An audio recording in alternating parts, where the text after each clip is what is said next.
Hi everyone, आज के इस लेसन में हम सीखने वाले हैं रोज़मर्रा इस्तेमाल की फ़िक्रात। दोस्तों, अगर आपका ख्वाब भी है कि आप फ्लुएंटली एंड कॉन्फिडेंटली इंग्लिश बोल सकें तो हमारे चैनल इब्राहिम टीवी इंग्लिश को कर लीजिए सब्सक्राइब और बेल नोटिफिकेशन के बटन को भी प्रेस कीजिए ताकि आप हमारी कोई भी वीडियो मिस ना कर सकें।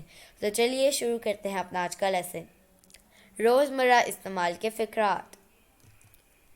मैं आराम कर रहा हूँ। मैं आराम कर रहा हूँ।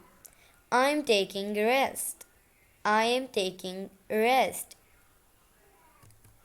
क्या मैं आराम कर रहा था? क्या मैं आराम कर रहा था? Was I taking rest? Was I taking rest? आराम को इंग्लिश में कहते हैं रेस्ट। क्या सूरज तलू हो रहा है? Was the sun rising? तो दोस्तों, ये था आज का हमारा लेसन। उम्मीद है आपको ये वीडियो पसंद आई होगी। आपसे मिलेंगे अगली नेक्स्ट वीडियो के साथ। तब तक के लिए अल्लाह हाफिज़।